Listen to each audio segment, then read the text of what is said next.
Hi everyone, it's Regina from Solutions 8. You're probably wondering if you're running search campaigns, is it worth it to try to rank at the top of the page or even the absolute top of the page? Or is it better to just get the cheaper clicks down in the middle of the page or the bottom of the page? Especially for your main keyword, you might see, your competitors at the top, and that really irks you, and so you kind of want to get to the top as well. But is it going to be profitable or not? So that's what we're going to talk about today. I'll show you first how to look up how much of the absolute top of the page you're already hitting, and then we're going to talk about some of the pros and cons of trying to get to the top of the page.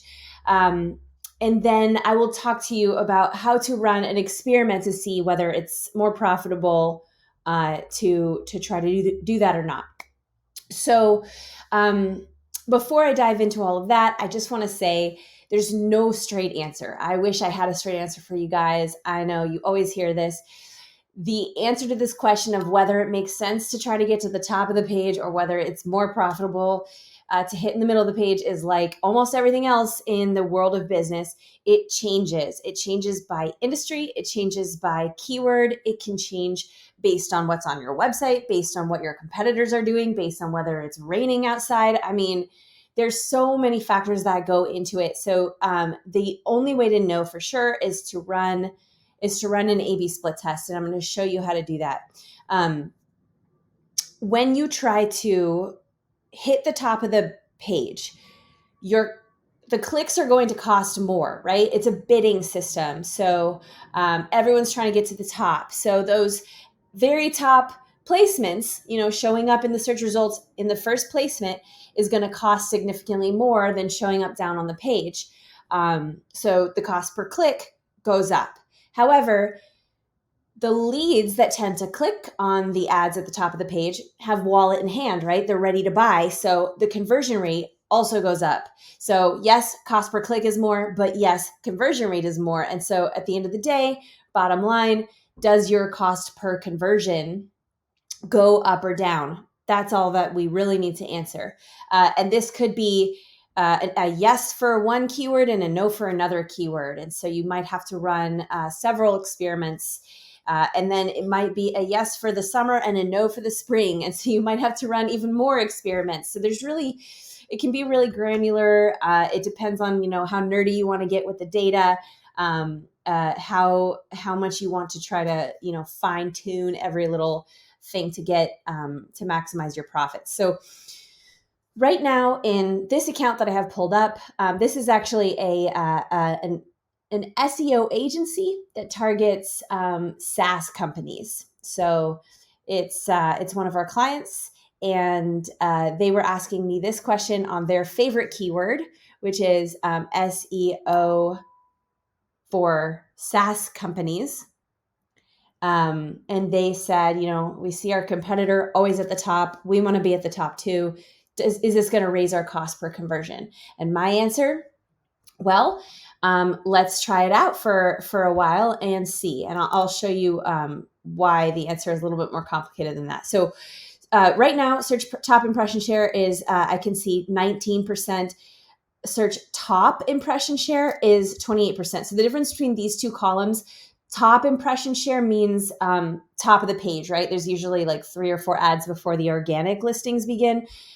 We're showing up 28% of the time in that area this month. And then, because I have this month pulled up, and then search absolute top impression share 19% of the time. Then if I go into this campaign, I can see, there's different ad groups. One of them is SaaS SEO. So for this one, I can see that data here too, right? 36% of the time we're that's not the right column. Search absolute top impression share is 12% of the time for that ad group. And search top is 18%. So most of these keywords are pretty much our favorite keywords. SEO agency, because this is, someone looking for an SEO service for a SaaS company. So, but you can see this data here as well, by the way. Search absolute top impression share. You can see it on a keyword by keyword basis. So some of them are 20%, some of them are less than 10%. It's just kind of all over the place, and it's up to the algorithm, because the way that we are bidding right now is we're just using max cost per click, and sometimes we fine tune those bids, right? So we might pay $50 for one keyword, $60 for another, and only $15 for another. Some keywords are more expensive. Some keywords have proven to get us a high conversion rate or a high quality of lead. And so over time, we've started to fine tune those. And that's just how we're doing the bidding over here. Now, what I would recommend is to set up something called an experiment. And if you're not familiar, over here on the bottom left, there's a section called experiments. And when you start to set this up, it has you choose a campaign, and it almost duplicates the campaign. And then you can tell it to run 50% of that campaign's ad daily budget to this version of the campaign. So that's how experiments work. And, we could run through, I started one here. It's not quite set up just yet, but, one thing that we could do is, for this experiment, before we launch it, just change the settings so that the way that we're bidding is, either we're significantly increasing the cost per click, or we could change the bid strategy and let the algorithm handle it and just say, hey, target impression share, absolute top of the page, 100% of the time. And that's going to kind of just max it out. And we could send half of the budget to that for a while and see how that goes. So the thing is, if and when you run this experiment, you want to make sure that you have the patience for it, because you can't just run it for a week. You can't just run it for 2 weeks.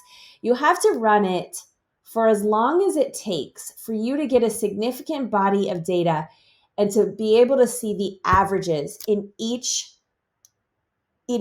section of the experiment, right? The real campaign, which is section A, and the experiment, which is section B. You need to have, I would say, at least 5 conversions, ideally more in each. So 10 conversions in total. And for a company like this, with the ad spend that we have and the way the leads are pretty expensive, we're maybe getting a couple of conversions a month. So, it could take us, this is a simple math equation. You take the daily budget, the average cost per click, and just try to figure out, or the average cost per conversion rather, just try to figure out how many months you're going to have to run this experiment and sending 50% of the budget towards this before you're going to be able to see the averages, right? Because you need an average cost per click on the experiment, an average conversion rate on the experiment. You need to have, at least 5 conversions in each to get those averages, and to see at the end of the day, is the cost per conversion going up or is the cost per conversion going down in my experiment? So that's that. I do encourage experiments. I would be running experiments all the time if I was a small business owner. And here at Solutions 8, we have often run experiments for things like that. Because you just never know, what the strategy that we find successful for most of our clients might not apply for your business. So experiments are always helpful and always worth it. Well, I shouldn't say always worth it. Sometimes it's, if it's going to be a waste of money, don't run it. But if you're not sure, run it. And you don't have to send 50% of your budget there, by the way. You can send, if you're not willing to invest in experiments that quickly, you can always just send 20% of the budget towards the experiment and run it for a longer period of time. That way, the investment in testing new strategies won't be as great. It'll be spread out over a longer period of time. You do run into a little bit of a, seasonality issue, but I don't think seasonality is the biggest factor here. Everything else is bigger than seasonality when it comes to this type of thing, like competition. coming in and out of the market, that type of thing. So anyways, best of luck with this, and let us know how your experiments go in the comments. Don't forget to like and subscribe, and thanks for watching. Wait, before you go, I'm constantly looking for amazing people to come join our team. So if you're passionate about Google Ads and you're passionate about customer success, please go to solate.com/apply, and we'd love to see you as a part of the Solutions 8 team. Also, if you like this video, give us a thumbs up. It lets the YouTube algorithm know that we actually know what we're doing. And don't forget to subscribe. We shoot a video every single day, and I don't want you to miss out on any of it. Lastly, if you have questions, comments, concerns, confessions, or you just hate my face and my voice, go ahead and hit us up in the comments. We get very little human interaction, and even the heckling is something that I kind of get a kick out of. So thank you so much for watching. Thank you for being subscribers if you're a subscriber. Don't forget to apply if you're interested in working at Solutions 8. Otherwise, I'll see you tomorrow.